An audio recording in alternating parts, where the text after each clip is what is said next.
The Complete Guide to Self-Discipline by Miyamoto Musashi. A samurai at first, and then a ronin, Miyamoto Musashi is considered to be the greatest swordsman ever in the history of Japan, in large part due to his almost surreal discipline. Indeed, it is being said that he fought 60 duels, and never lost one. He fought for the first time when he was 13 against an experienced samurai, and came out victorious. He took down the greatest swordsmen at that time, one by one, until the throne was his. And his alone. However, Miyamoto was more than that. Not only was he a master of his craft, but he was also an artist, a cerebral philosopher and a Buddhist. He sought meaning, wrote war and philosophy books. And his work became a blueprint for people who want to live a disciplined life.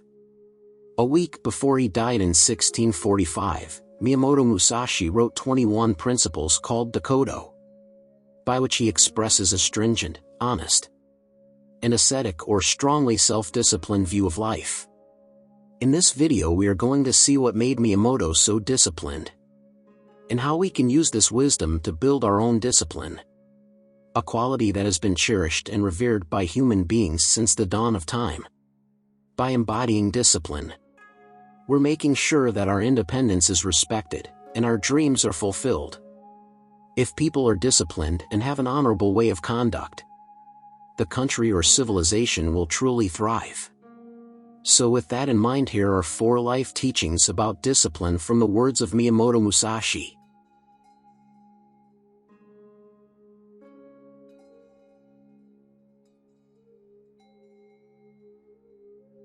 Avoid doing things just because they feel good. Miyamoto says, do not seek pleasure for its own sake. In the late years of the 16th century, Miyamoto, who was on a mission to be the greatest swordsman, wandered around and even stayed in the darkest and scariest places. It would have been no surprise if one encountered him in the middle of a lonely forest on freezing nights, accompanied only by his swords. Miyamoto knew that greatness had a price, and he needed to pay it, no matter how expensive it was. From a very young age, he sacrificed typical desires and the path of comfort in order to focus on what he wished to become and to stay true to the path he intended to follow. He found the pursuit of a luxurious home, fine food, and fanciful possessions distracting. Now, let's imagine a version of Miyamoto that decides to indulge in those pleasures that do not serve his overall goals. To wake up late every day or routinely eat rich dishes that lack nutrition. Do you think he would have gone far in developing his skills and becoming the greatest swordsman in the history of feudal Japan? Probably not. Today, in an ever-stimulating world, there's an abundance of pleasures, which for many brings with it a lack of meaning. And according to many greats of the history of humanity, having meaning is what truly makes us happy. In the modern world, instant pleasure has never been more easily accessible. But the sad reality is that constantly indulging in pleasures does not lead to happiness. It can lead to a sense of emptiness and even addiction in extreme cases. Today, pleasure is so easily accessible. It's almost scary. You just need to pop your phone from your pocket to get the instant dopamine hit we all crave. In the attention-driven economy of the modern world, pleasure is one of the most valuable currencies. You're almost never out of its sight. Whatever you're doing, there's always someone, a product or service, lurking in the background, luring you towards false promises of happiness.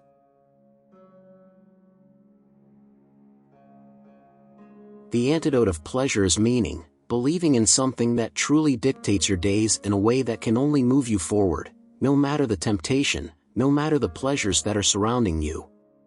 We need to look at those who succeeded in finding meaning and fighting pleasures, like Miyamoto. Miyamoto felt that indulging in pleasure steals time from us, because time well spent is when you do something that matters, and that feeling has no equal. As far as Miyamoto was concerned, even if you compound all of the pleasures of life, it still doesn't measure up to the feeling of achieving a major goal. Doing what matters will always be the true source of happiness.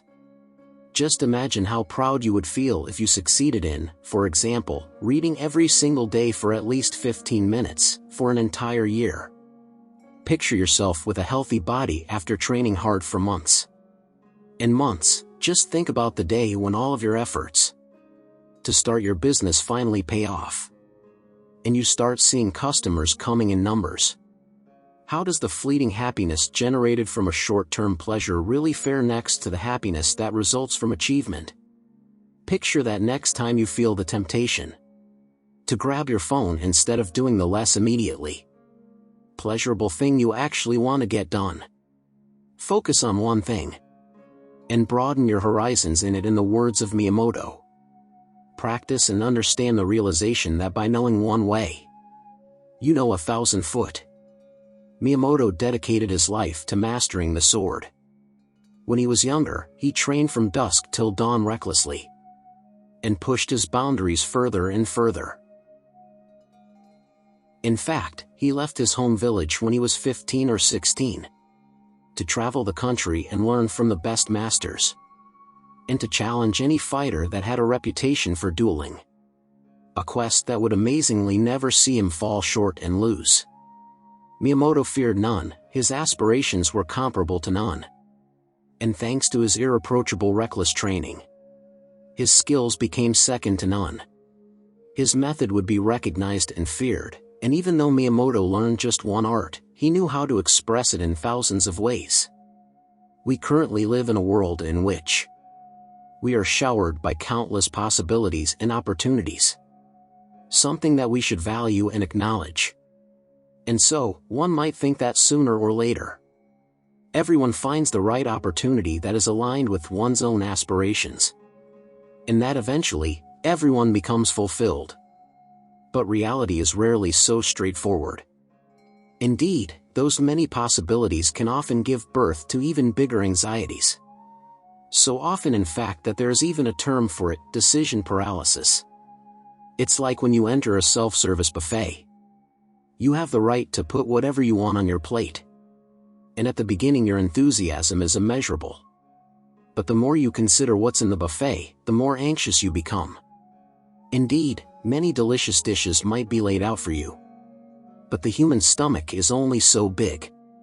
So you serve yourself a bit of this, and you take a little bit of that, all to have one big messy plate at the end that you can't even finish, let alone taste it properly, with it all mixing together as you eat.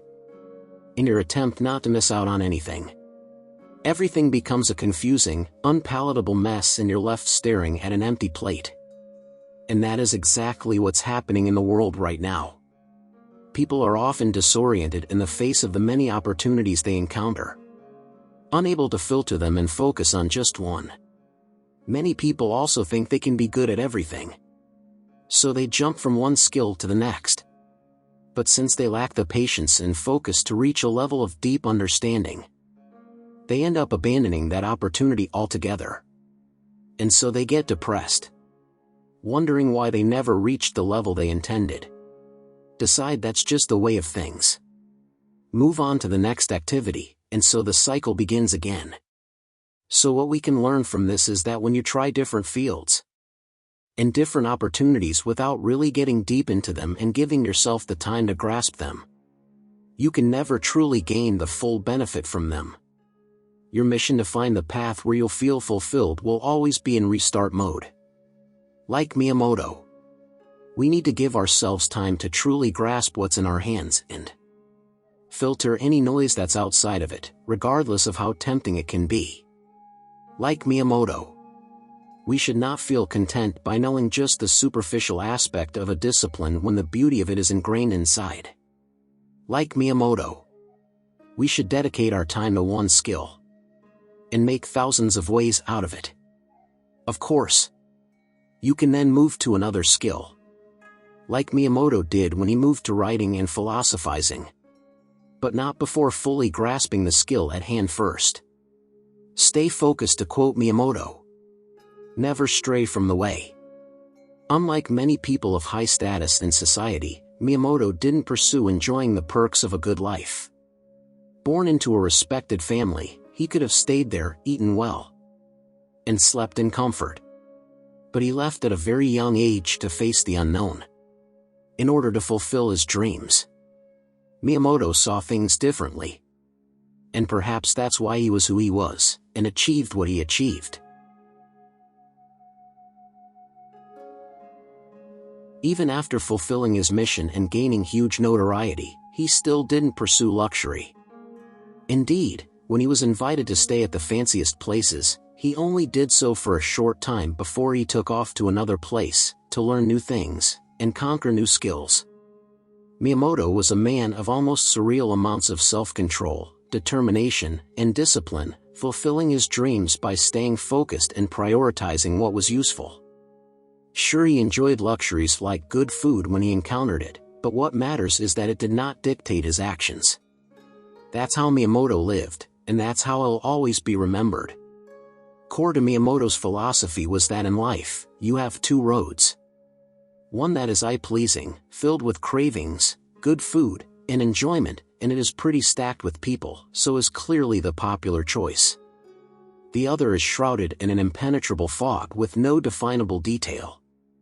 From a distance, you might think that the first road is clearly the best one to follow, but unbeknownst to you, the second road leads to freedom, meaning, and inner peace. This road is not joyful, it requires determination, discipline, often even sacrifices, but sooner or later, those that decided to take that road and prioritized what would be useful to them, even if it's against the odds, will taste life in a much deeper way than those who gave in to pursuing immediate cravings and pleasures. For example, if you don't like the way you look and decide to set some health goals for yourself, each day you will be faced with two choices. The choice of eating unhealthy and skipping your workout, or eating healthily and sticking to your routine. The second road requires you to sacrifice short-term pleasures at the altar of an uncertain goal, so it's alright if you get scared or anxious while thinking about it. In fact, if you aren't feeling at least some anxiety or fear, then chances are you're not pushing yourself outside of your comfort zone at all, so some fear is a good thing, it's a sign your eyes are fully open. It's like going on exploration in the desert. Yes, you'll be thirsty, you'll feel the unbearable sun over your head, and it will feel as relentless as it does fruitless, but with time and discipline, you'll discover the most amazing lost treasures, right in front of you. That will make up for all your sacrifices, put a smile on your face, create an opening in your heart, and an understanding in your mind that you will carry forever. Live with integrity and preserve your honor. In our final quote from Miyamoto for this video, he says, you may abandon your own body, but you must preserve your honor. Miyamoto Musashi's philosophy, the Bushido, is a cornerstone of a necessary code of conduct followed by the samurais. The Bushido is a set of virtues that one might follow in order to live a moral and noble life. This philosophy has 7 main virtues: integrity, respect, heroic courage, honor, compassion, honesty, and loyalty. While this code requires a whole episode of its own, it is fair to say that the image we have of samurais, their heroic behaviors, honorable deaths, and noble demeanors were all powered by the Bushido. While honor is specifically cited as just one of the 7 virtues, when you consider it, Bushido is all about honor. Honor is the glue between all other virtues in the code of conduct. Honor is self-respect, and when you respect yourself, you carry yourself with honesty and integrity. Honor is defending what's right, so when you're in such situations, you don't shy away and instead, act with courage. Honor means not stomping over weak or vulnerable people, that when you're in a position of power, you're compassionate. And finally, honor is being ready to risk everything to preserve the dignity of those you care about. In other words, it is to be loyal to the bone. Honor and discipline are both cut from the same cloth, and developing one often leads directly to improving the other. For example, imagine you work a typical desk job and you've been in the same position for a couple of years. By now everything is routine and you barely have to think about your day-to-day processes, and you're getting bored, so you find shortcuts and workarounds, start arriving late and taking longer breaks, trying to minimize the amount of consideration you're giving your work to avoid feeling bored. Meanwhile, your colleague is in the same position, hired at the same time has been doing the exact same shortcuts but then using that extra time to develop new ideas and strategies, and now you're getting looked over for that promotion.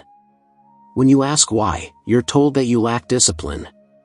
In your misery, you decide to get proactive and take the Musashi approach. You decide to be on time, to do your best to deliver quality work, spend time trying to find ways to improve your work, and to generally behave in an honorable way, with no cheating or underhanded behavior.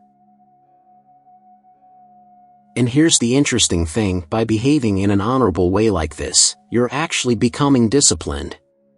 In our example, there are some keywords, and they are being on time, delivering quality work, and behaving well. Don't these virtues all fall under the banner of consistency? And isn't consistency a cornerstone of discipline? And once that is done, you're living an honorable life. It's important to make sure that one doesn't stray from the path, and stays disciplined, but it's just as important not to punish yourself when it doesn't work out. Acknowledge this as how things are and work towards improving things instead of beating yourself up.